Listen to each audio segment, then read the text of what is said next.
Oh, dear. There's no introduction you can give to him. He's just made his 56th album. He's the 7th wonder of the world. Let's have a welcome for Mr. Cliff Richard.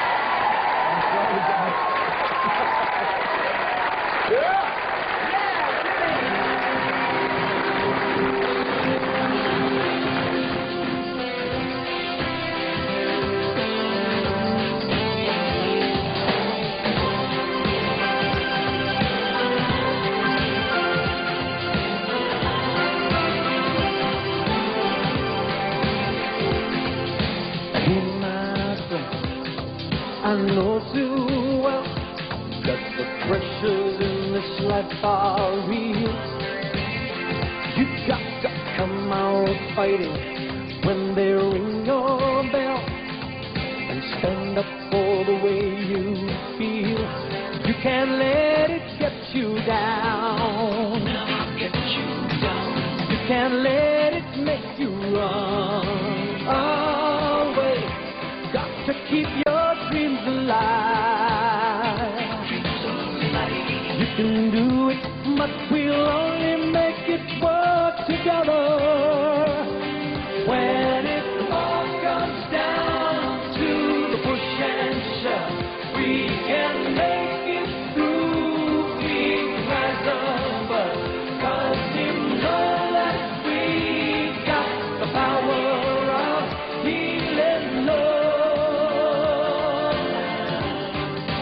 Talk about healing love.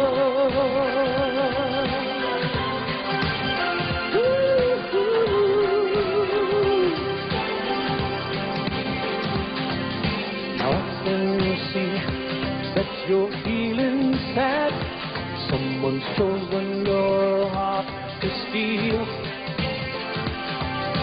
Hey, my friend, take my hand, and I'll show your heart of how that's real. It will never let you down. It will always open any door. So pick the pieces off the ground, because you may have lost the battle, but we'll win this war.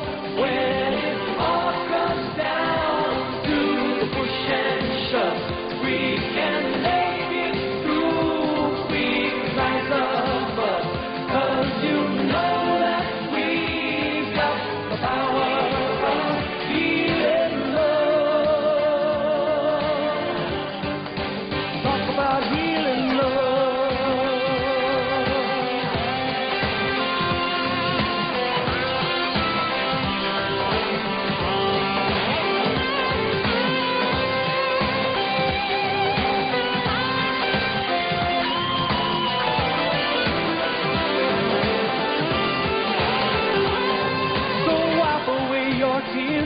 You can't put away your gun and get ready to receive the strongest medicine. When it all comes down to the push and shove, we can make it through. We can rise above, 'cause you know that we've got the power of healing love.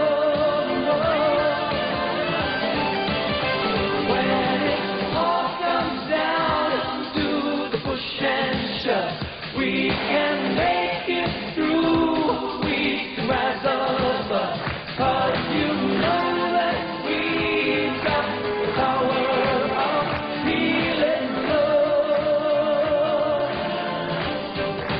Talk about healing love. Healing love. Healing love.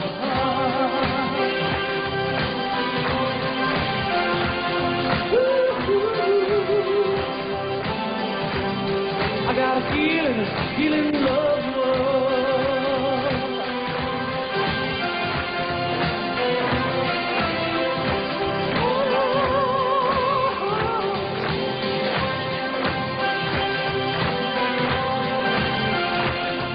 Got a feeling love, feeling love.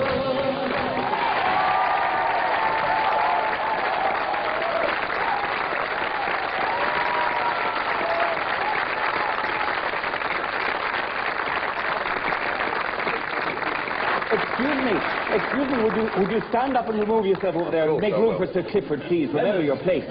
I formed it for you. Thanks, That's what I mate. was doing, mate. Well, it worried me after all you were talking about earlier. He was almost not going to stand up to make room for you, Clifford. Oh, no, I know he would have got up immediately. Wait, listen, what song did he co-write for you? Oh, no, I think no, Gay, you promised we wouldn't bring that. Now, Ben, what was it? I've been boasting around the clubs for the last 7 or 8 years that I did co-write one of your #1 hits, which technically is true. Technically, I put the gags into the young ones. The 86, yeah. the comic relief single. Yes, I put when you said, "All right, lads, instrumental break," and Vivian said, "Which instrument you want us to break?" I wrote that. That was me, and that went to #1. He co-writing on top of everything else, co-writing Cliff Richard. How are you, Cliff? I'm very well, thanks. I mean, it's always nice to be back in Dublin, even though the weather wasn't brilliant, but then it wasn't brilliant where I left. Healing Love, 56th album, Cliff Richard, the album, released last Monday. Do you never tire, my son? Yeah. But I mean, I'm not tired of. I mean, the thing is, one gets tired. You know, everyone gets tired working. If you're working hard, if you love what you do, you talked about his energy and enthusiasm. That all saps you. But tired of it. I mean, I like recording. I like doing concerts. So it's no great shakes to go out and do an album or a concert. Still playing tennis, are we? Yeah, I play a lot when I'm on tour. That's the best time for me because everything's very set. There's it's almost 9 to 5, you know. I know that at certain times of the day I have to get up, certain times of the day I've got press conferences or sound checks, and the rest of the time's mine. And so I tend to play about 2 hours a day when I'm on tour, but when I get home, there's, you know, I've come to do the Gay Byrne show and things like that, and it kind of ruins the day.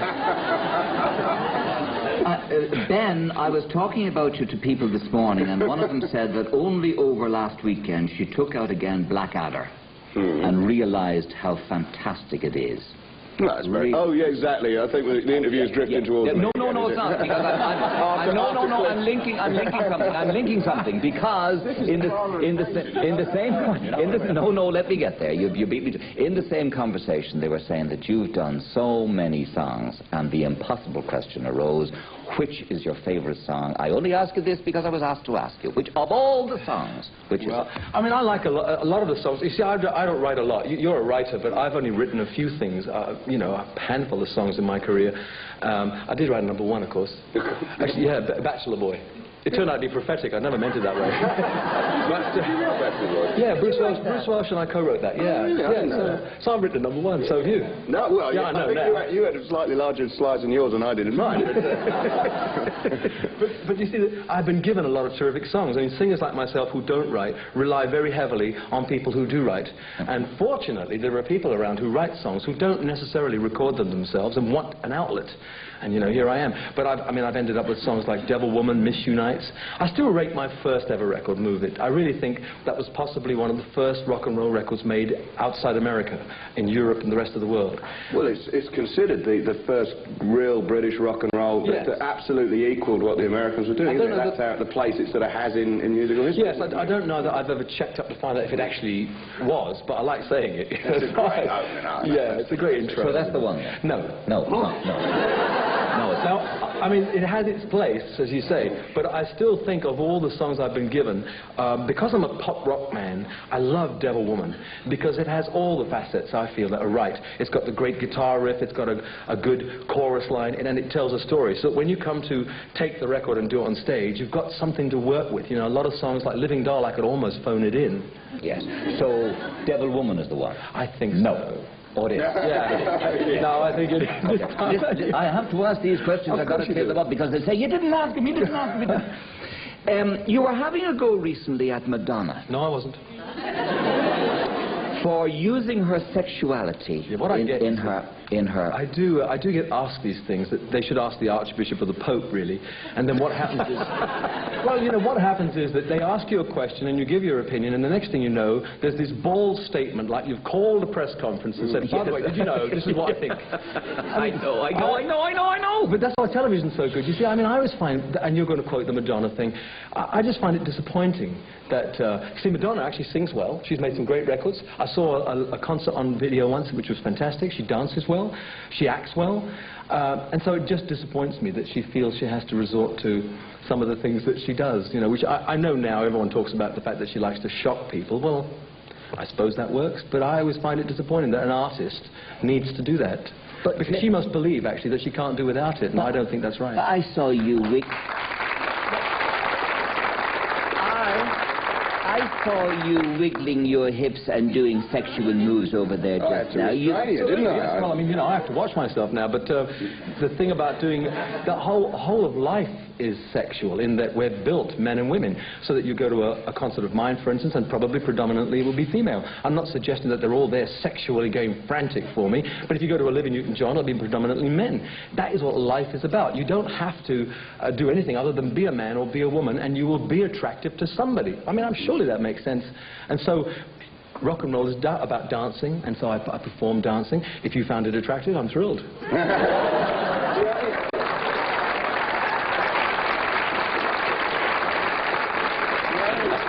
How do you respond to the old cliché, Cliff, you're too good to be true? Well, it's, I suppose, what can you do about truths?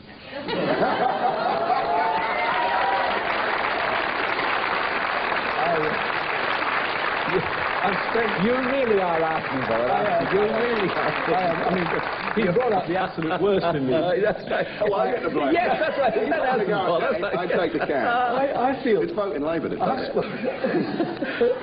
I've spent, since 26 years ago, I became a Christian, and so my lifestyle took on a whole new look and feel for me, which I really enjoy. And I feel it's the right thing for me to do. And I've spent nearly all that time saying to people, you can't, the media do want to put us into bags. They want to compartmentalize us and say, well, he's the goody two-shoes. And for a little while, it was Bob Geldof, and I had the weight taken off my shoulders for a little while, you know. He was St. Bob for a while. But he kept swearing, and that was what you got to do that, swear more. I know. But I've been saying to people, it's crazy. If people actually believe that people like myself are too good to be true, they just don't understand human nature at all. Nobody is perfect, nobody. All I want to do is show my best side rather than my worst. There is a side of me that I don't like, and I try to, what's the word, subdue it. Sublimate it. Cover it up. Yeah, sublimate. I cover it. And obviously I succeed. So it's a side of me that I don't want to share necessarily, and I guess a lot of people just don't understand it, and so I get labelled with the goody two-shoes, and it just means that I don't cuss and swear at people, or perhaps I'm just nice with people, and they consider that. What I can't understand is, though, that it is a kind of reversal of things, isn't it? So that nowadays, people like myself, it's a derogatory term to say, oh, the goody two-shoes.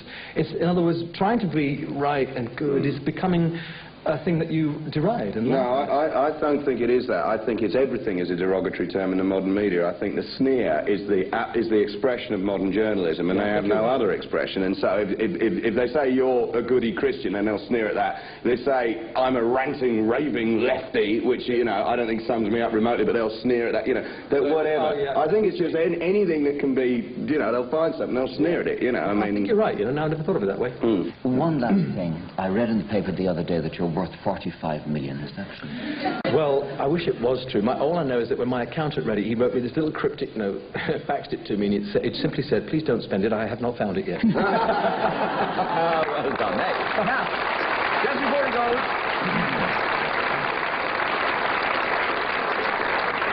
Cliff Richard's new album is called Cliff Richard, The Album, and he's brought a cassette for everybody in the audience.